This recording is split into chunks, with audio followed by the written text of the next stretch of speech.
안녕하십니까, 키마카입니다.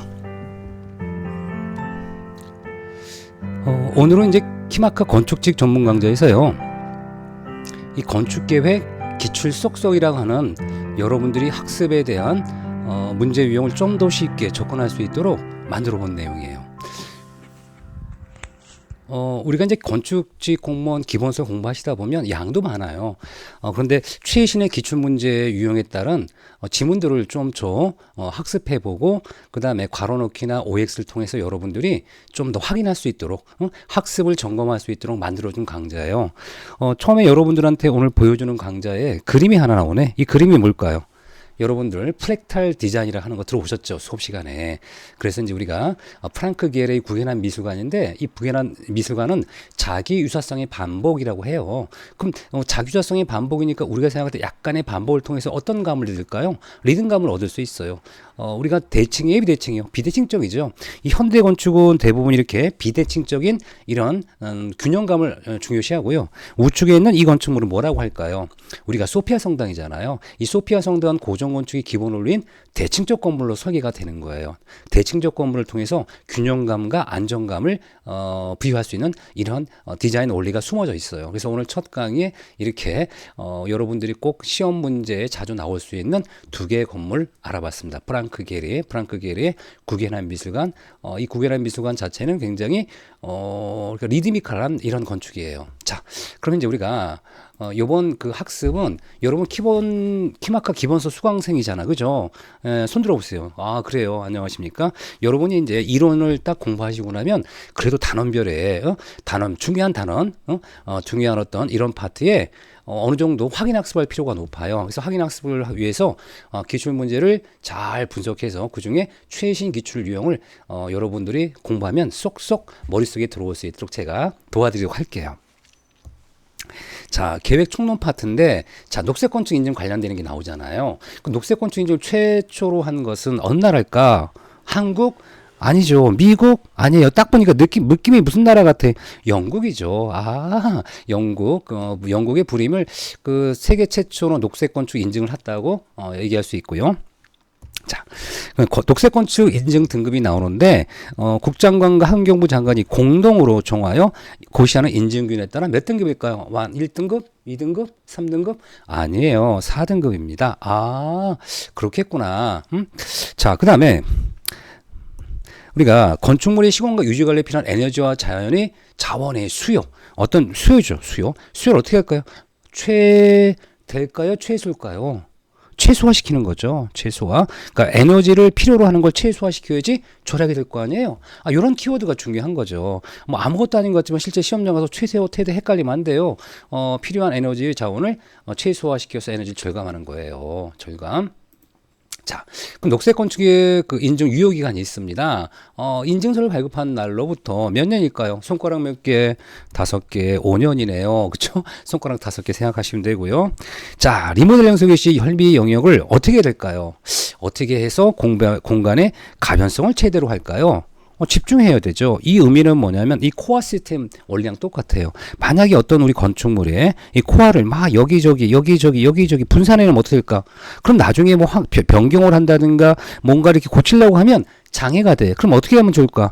이런 것들은 여기 한 군데 집중시켜주면 어떻게 돼요? 나머지는 굉장히 자유롭게 프리하게 사용할 수 있잖아요. 그래서 집중하는 거고. 이게 중요한 지문이죠. 이런 지문 놓치시면 안 되잖아요. 자, 그 다음 단계는 BIM 단계가 들어가요. 우리가 BIM 빌드 인포메이션 모델링이라 하는데, 자, 3D 모델을 한다고 해요. 그럼 자, 우리가 이런 것들은 인력 시간이 많이 필요로 하다. 어때요? 어디에? 초기에. 중요한 포인트죠. 초기에 많이 필요로 하다. 맞는 지문이네. 왜냐하면 우리가 이 BIM 작업 3차원 모델을 하기 위해서 굉장히 초기에 기본 그 3D 모델링을 해야 돼요. 그러다 보니까 초창기에 이 모델링을 하기 위한 이런 인력이나 사람들 시간이 많이 필요로 하는 게 중요한 포인트입니다. 맞는 지문이다. 초기가 중요한 지문이야. 초기. 자, 그다음에 자, 우리 7번째는 BIM은 공정 간의 간섭이나 문제사항을 미리 확인해 신속하게 해결할 수 있다. 맞는 질문이죠. 그게 왜 그러냐 그러면 우리가 보통 이렇게 얘기해요. 우리가 이제 보통 배평 입단이라고 기본 도면이 있거든요. 배치도, 평면도, 인면도, 단면도, 상세도 이런 것도 있어요. 그렇죠? 이런 도면들을 어떻게 쓸까요? 2D로 할 때는 자, 배치도 그리고 평면도 따로 그리고 인면도 그리고 단면도 따르고 상세도 따르고 그랬어요. 근데 3D, 3D를 모델링을 하면 어떻게 할까? 내가 위에서 보면 평면도가 될 거고 배치도가 될 거고 땅까지 보면 자르면 여기서 보면 뭐가 돼요? 인면도 자르면 뭐가 돼? 확대하면 상세도가 되거든요. 그러니까 이 공정 간의 간섭이나 문제사항을 미리 확인할 수 있어요. 더군다나 건축과 나중에 설비, 전기 이런 것들이 붙게 되면 야 공사하다 보면 여기 전기나 설비 그 어떤 배선 간섭이 나온다라는 걸 미리 신속하게 확인하고 해결할 수 있거든요. 그러니까 이런 것들은 당연히 오케이죠.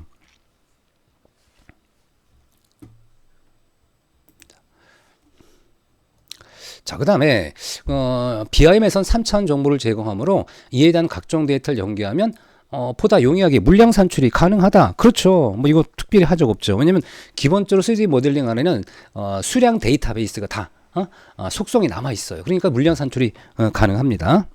그 다음 BIM 정보는 물량 연동으로 완성되기 전이라도 수량 도중 검토는 가능하죠. 왜? 기본적 골격을 만들어 놓기 때문에 이런 수량 산출이 도중 검토가 가능한 장점이 있는 거예요. 그렇죠. 자, 그 다음에 자, BIM 설계 단계에서 설계안에 대한 검토를 통해 설계 요구 조건 등에 대한 만족 여부를 확인할 수 있습니다. 그래요. 만족할 수 있죠. 왜냐면 BIM 설계를 하면 요구 조건이 확인이 우리가 3차원적으로 보기 때문에 곳곳을 내가 확인할 수 있어요. 적절히 요구 조건을 만족했는지. 그렇죠. 자, 그 다음에 BIM 무슨 단계에선 정확한 물량 산출을 하여 공사비를 견적으로 활용할 수 있을까라고 하면 우리가 이 단계는 이렇게 얘기해요. 설계 단계 있고 시공 단계 있고 그 다음에 완공 후 단계가 있겠죠. 그러면 우리가 공사비 견적으로 필요한 건 무슨 단계에 돼? 설계 단계겠죠. 설계 단계에는 아까 얘기했던 물량 산출 데이터가 나오고 그 데이터베이스를 가격과 연동하면 당연히 공사비 견적이 가능하다. 이렇게 보시면 되고요. 그 다음에 BIM 데이터를 통해 자, 무슨 단계에선 우리가 공정 및 관리 계획이요. 공정 계획 언제 들어가죠? 당연히 뭐 시공 단계에 들어가. 그렇죠. 이렇게 보면 되는 거고요. 자, 그 다음에 자, BIM 데이터는 무슨 단계에서 발주자에게 건물 모델링 정보를 운영관리 시스템이다. 뭐가 될까? 얘는 유지보수 단계겠죠. 이런 기본적, 그렇죠. 이 건물이 완공되고 났으니까 뭐 이런 얘기 될 거고요. 자, 그 다음에 POE가 나와요. 포스트 어큐판시 에볼루션이라고 해서 거주 평가, 그렇죠? 우리가 이제 사후 평가라고 보통 얘기를 하죠. 건물을 짓고 난 후 평가를 해서 그 평가 결과를 향후 이와 유사한, 그렇죠? 건축물의 설계 단계 조건으로 제공할 수 있도록 만들어 주는 거예요. 그래서 이걸 뭐라고 하냐면 순환성이 있더라. 그렇지, 맞는 얘기죠. 현재 데이터베이스를 우리가 타는 유사한 프로젝트, 새로운 프로젝트에 활용할 수 있는 순환성이 있다라는 거 아주 중요한 지문이죠. 자, 거주 평가는 우리가 여기는 자, 거주 평가라고 하는 POE죠. POE, 포스트 아큐판시 에볼루션은 설계, 시공, 평가 등으로 이루어진 건축 행위 중에 매우 중요한 과정으로 볼 수 있습니다. 맞는 얘기죠. 예, 맞는 얘기죠. 이렇게 보시면 되겠고요. 자, 그 다음에 16번 문제 보시면 이 거주 평가 과정 시 환경장치 사용자 주변 환경 디자인 활동을 고려해야 됩니다. 하자가 없으니까 맞는 얘기죠. 이렇게 해서 이 OX 문제도 이제 중요 지문 알아보는 거고요. 이 거주 평가는 행태적 항목 포함하여 진행합니다. 맞는 얘기죠. 뭐냐면 우리가 행동과 태도를 뭐 하는 거예요, 우리가? 관찰하는 거예요. 언제? 자, 건물이 완성이 됐어요? 사용자가 나왔죠. 사용자가 나온 거를 조사자가 관찰도 할 수 있고 인터뷰 할 수 있고 설문조사를 할 수 있어요. 이런 거를 다 포함하는 게 바로 POE다. 맞는 얘기. 적합한 얘기입니다. 자, 그 다음에 거주평가는 설계 작업과 시공 과정 이후 이용자에 대한 평가 단계, 이용자, 유저에 대한 평가 단계다. 너무너무 많은 얘기죠. 자, 그 다음에, 자, 거주 평가를 통해 얻어진 각종 현실적 정보는 새로운 프로젝트 활용된 수단수. 아까 나왔던 거네요. 아, 죄송합니다. 이거 문제 막 만들다 보니까 뭐 이런 문제가 이렇게 중복되는 경우도 있어요. 제가 사전에 미리 쭉 검토했는데 이런 거는 맞는지 맞습니다. 자, 그 다음에, 자, 거주 평가는 설계, 시공 평가 등으로 이루어진 건축 행위 중에서 뭐 매우 뭐 중요한 과정으로 볼 수도 있는 거고요. 자, 그 다음에 건축 과정이에요. 건축 과정. 자, 우리가 사업 타당성, 피지빌리티라고 하죠. 검토와 프로그램을 수반하는 걸 무슨 과정이라 할까요, 우리가? 우리 기획 단계를 얘기하네요. 기획, 뭔가 궁리하고 전체 어떤 사업적 타당성을 살필 수 있는 거. 이걸 우리가 기획 단계를 하잖아요. 그렇죠. 그 다음에, 구체화 정도에 따라 계획 설계, 기본 설계, 실시 설계로 점점 구체화되죠. 그럼 무슨 단계라고 할까? 당연히 설계 단계죠. 기획 단계랑 관계없죠. 기획 이후에 설계 단계 들어가니까 설계 단계야. 설계 단계. 뭐 이런 거 놓치시면 안 되겠죠. 자, 우리 시방서가 나왔어요. 이 시방서가 뭐라고 제가 설명드렸어요. 원래 우리가 설계 도서라고 있었어요. 이 설계 도서가 있었고 이 설계 도서 안에는 이 설계 도면도 있었고요. 시방서나 각종 계산서, 구조계산서라든가 뭐 장비 용량이라든가 이런 것들이 있어요. 그 설계 도면에 우리는 얘를 뭐냐면 도회적으로 우리가 필요한 공간, 치수들을 우리가 설계해 줘요. 도면에 표현을 해 줍니다. 근데 그 설계 도면에 표현하지 못하는 시공에 관한 방법, 시공하는 방법에 같은 서술적인 것은 공사 방법 같은 경우는 시방서가 있어야 되고요. 그 다음에 이 시방서라는 것은 굉장히 다양할 수가 있어요. 근데 이 시방서도 보면 이 표준 시방서가 있어요. 표준 시방서, 전문 시방서가 있고요. 공사 시방서가 있습니다. 그렇다면 이 국가 표준을 얘기하는 거고요. 그 다음에 전문 시방서는 뭐 LH 공사라든가 뭐 서울시라든가 SH 공사라든가 등등 이 전문 기관에서 자기가 필요로 하는 모든 내용을 시방서로 만들어 놓은 게 전문 시방서예요. 그럼 표준 시방서를 우리가 반영해서 우리가 전문 시방서를 만들었을 거고, 전문 시방서를 토대로 만약 LH 공사에서 아파트 발주를 합니다. 그럼 여기 뭐 부산 지역의 무슨 동, 아니면 서울에도 강남구의 무슨 동과 노원구의 무슨 동은 그 환경 조건이 달라요. 공사의 특수성이 달라요. 이럴 때 집어넣는 게 공사 시방서죠. 그래서 만약에 요 세 개가 일치하지 않는다 그러면 뭐 중심으로 공사 시방서를 우선으로 적용하는 거예요. 왜? 현장의 특수성이 반영되니까. 무슨 시방서? 공사 시방서. 이런 거 많이 공부했죠. 특히 7급 같은 데 뭐 이런 문제가 많이 나오잖아요. 자, 7급의 시공 같은 데도 이렇게 나와요. 시방서 내용이. 자, 그 다음에 이 건축 프로세스를 프로그래밍, 디자인, 평가 단계로 구분하면 프로그래밍 프로스, 디자인 프로스, 에볼루션 포스라고 해요. 이때 무슨 단계는 추출된 문제점을 제기하는 과정. 그러니까 문제를 제기하는 거죠. 문제를 제기했으면 나중에 어떻게 돼요? 문제를 해결하는 거죠. 그 문제를 해결하는 과정은 어느 단계예요? 디자인 단계고, 문제를 제기하는 건 무슨 단계라고 그러죠? 이 프로그래밍 단계죠. 그래서 여기 들어가는 것은 프로그래밍 단계다. 이렇게 보시면 돼요. 프로그래밍 단계였구나. 자, 우리가 건축 과정의 기본 흐름은 기초조사, 기본계획, 계획설계, 기본설계, 실설계, 시공 갑니다. 그러면 딱 보니까 뭐 조사 끊어지고요. 그 다음에 설계 끊어지고 시공 갑니까? 뭐 기본계획은 여기 들어갈 수 있다 치고 오케이. 그죠? 왜냐면 사람마다 약간 표현하는 방법이 달라요. 다르기 때문에 일단 설계 딱 묶어주고, 그 다음에 조사 묶어주고, 시공하니까 나머지 뭐 계획 단계, 기본 계획이 이렇게 들어갈 수 있구나라고 생각하시면 되겠고요. 자, 그 다음에 이제 우리가 동선이에요. 이 동선의 3요소는 뭘까? 하중, 빈도, 뭐가 들어갈까? 속도가 들어가요. 속도. 동선의 3요소 꼭 기억하셔야 돼요. 하중과 빈도와 속도다라는 거 기억하시면 되겠고요. 자, 동선의 주체가 나와요. 이 동선의 주체가 나오는데 동선의 주체는 사용자, 사람, 차량. 여기 뭐가 들어갈까? 이 정보가 들어가겠죠. 정보 들어가는구나. 자, 그 다음에 사용 정도가 높은 동선은 짧게. 뭐 당연하겠죠. 뭐 너무 당연한 얘기 아닙니까?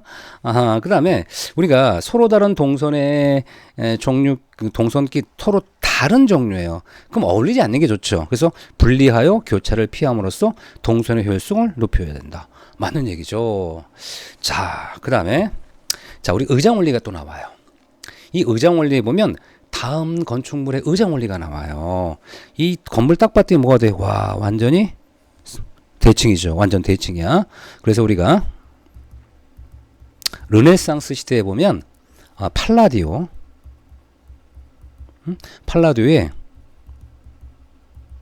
비첸차에 있는 카프라 별장이라고 그래요. 유명한 별장이죠.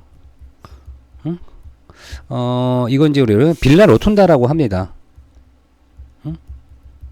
여기 동그란 이 원통이 있어서 우리는 빌라 로톤다라고도 하는데 굉장히 고정 건축이잖아요. 대칭적이고 균형감을 줄 수 있는 그래서 안정감을 줄 수 있는 거니까 굉장히 지극히 대칭적이죠. 지극히 대칭적이잖아요. 그 한 면을 자르면 반사된 모습으로 나타나고 이 건물 특징이 뭐냐면 오전에 해가 떠서 오후까지 이렇게 해가 떴다 지겠죠. 그러면 우리가 낮에 해가 뜨는 동안엔 어느 쪽에선가 분명히 햇빛이 들어올 수 있는 이런 건물로 지었다고 하는 겁니다. 가장 굉장히 유명한 대칭적 건물의 하나죠. 뭐라고 해야 돼? 답은 대칭이다. 뭐 이런 거 여러분들 우리 기본소 안에 있는 거잖아요. 그렇죠? 기본소 한 사례로 들어준 게 지난번 시험 문제 나왔던 거잖아요. 기본소에 보면. 그 다음에 이 다음 건축의 의장 원리라고 하는데, 이 프랭크 게리의 작품이에요. 해체주의 작가라고 하죠. 우리가 이제 구겐하임 미술관이라고 해요. 스페인 빌바오 지역이 있어요. 이 건물이 또 왜 유명하다고 제가 설명드렸었죠.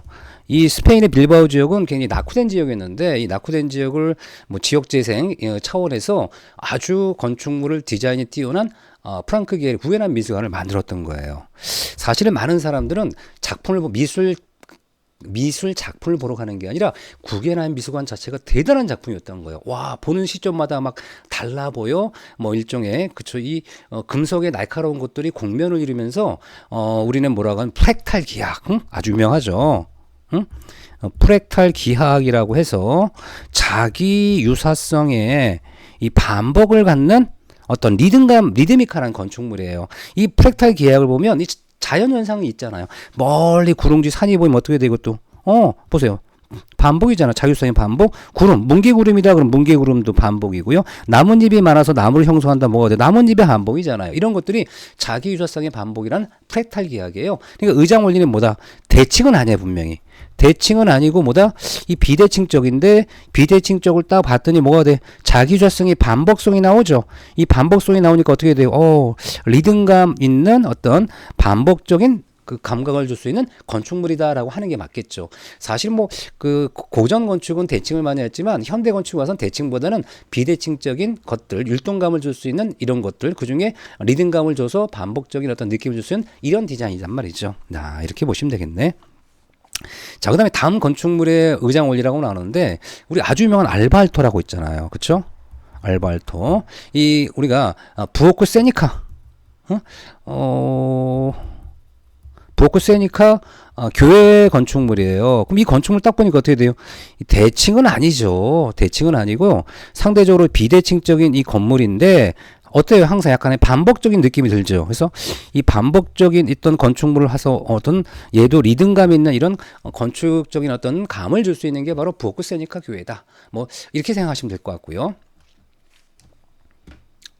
자, 사실 뭐 우리가 세우스 신전이 나오는데 기둥만 남아 있어요. 근데 고전 건축에 뭐 비례를 하겠다는 이 원리를 유추할 수 있어요. 왜냐하면 고전 건축의 가장 기본이 비례이기 때문에 그 당시에 많은 건축물은 비례, 그다음에 대칭적 건축을 대칭적인 어떤 원리로 많이 유추를 했습니다. 비례감을 두고 대칭적 건축으로 많이 유추했다라고 대칭적 건물로 유추될 수 있다 보면 되는 거고요. 자, 좀 많이 넘어갔네. 그 다음에 양 지점으로부터 같은 거리인 점에서 평형이 이루어지는 것을 의미하고 두 부분의 중앙을 지나는 가상의 선, 그렇죠? 아까 그린 것처럼 양쪽 면을 접어 일치된 상태는 디자인의 원리 중에 뭐가 될까? 대칭이죠. 이 고정건축체가 어떻게 그랬어요? 반만 그리면 이렇게 반이 된다니까요. 왜? 대칭적이니까. 그래서 뭘 주는 거예요? 안정감을 줬다는 거예요. 그렇죠. 이렇게 볼 수 있겠죠. 자, 그 다음에 리듬이에요. 리듬은 부분과 부분 사이의 시각적으로 강한 힘과 약한 힘이 어떻게? 에이, 아니죠. 규칙적이고 연속이 될 때, 그렇죠? 규칙과 연속이에요. 규칙과 연속 이렇게 보셔야 돼요. 이렇게 답은 X다 보시면 되고요. 자, 그다음에 반복과 점증과 억약은 어떻게 될까? 비례, 비례는 어떤 수량적인 어떤 그런 것들이 부분과 부분, 부분과 전체와의 어떤 수치적인 어떤 데이터를 통해서 나타나잖아요. 그러니까 이런 건 뭐라고 해야 돼요? 비례가 아니라 리듬이라고 봐야 돼. 리듬. 딱딱 따다닥 딱딱 따다닥. 이 반복과 점증과 이 억양처럼 뭔가 우리가 갖고 있는 대상을 반복적으로 수행을 하면서 음악적인 어떤 뭐 리듬감을 느낄 수 있는 이걸 얘기하는 거잖아요. 자, 그 다음에 이 비례가 나와요. 비례는 뭐 우리가 선면 공간에서 상호 간의 수량적 관계를 말합니다. 맞는 얘기죠. 뭐 예를 들어 1대 1.618 항분비로 유명하죠. 유클리드에서 우리 그리스 유클리드 시대부터 가장 아름다운 이 비율이 뭐 1대 1.618 뭐 이런 얘기 많이 들어보셨잖아요. 자, 그 다음에 우리가 이 비례의 원리는 뭐 대소의 분량, 뭐 장단의 차이, 부분과 부분 또는 전체와 부분과의 길이나 면적 등의 수량적 관계가 미적으로 분할되기 위한 것이다. 그렇죠. 훌륭합니다. 뭐 그다음에 균형은 대칭을 통해 가장 손쉽게 구현할 수 있지만 시각적 구성에서는 역동적이다는 뭐랄까요? 비대칭. 아까 제가 이런 얘기 했잖아. 사실 대칭은 대칭이 있고 비대칭이 있는데 현대식 건축물의 비대칭적인 무슨 감? 이 균형감을 얻는 게 훨씬 더 중요했어요. 현대 건축은. 과거 고전 건축은 완전히 대칭적인 건축과 비례적인 느낌을 선호했지만 현대식 건축은 비대칭을 통해서 어느 정도 우리가 역동적인 어떤 균형을 줄 수 있는 게 훨씬 더 중요하게 느껴지는 거예요. 아까 제가 중요한 두 가지 사례를 제가 비교했잖아요. 그죠? 자, 그 다음에, 자, 이 부분과 부분 사이의 질적 양쪽으로 모순되는 일이 없이 질서가 잡혀 있다. 뭐라고 해야 될까? 하모니. 조화롭다. 그죠? 조화롭다. 불편하지 않아. 질서가 잘 잡혀 있어. 뭐, 이렇게 모순되는 일이 없어. 이런 걸 우리가 조화라고 보통 얘기를 합니다. 자, 그 다음에 이제 규모에 관련되는 건데요. 자, 영화관 화장실 어떨까? 여러분, 재밌는 영화를 쫙 보게 됩니다. 보고 이제 사람들이 어디 가다 보면 화장실 들리는 코스로 만들어요. 일부러. 왜? 오랫동안 이제 어떤 생리적을 참았으니까. 근데 굉장히 사람이 많이 붐벼요. 근데 영화를 보는 도중엔 화장실 거의 사람 없습니다. 이 영화가 상영이 딱 끝날 때 사람들이 많이 몰려요. 그런데 우리는 어떻게 될까? 이 모든 사람이 충족을 시키려면 너무너무 화장실이 커야 되는 거야. 이럴 때는 이렇게 일시적으로만 몰리고 평소에 거의 없을 때는 어떻게 해야 될까? 중간값으로 해라.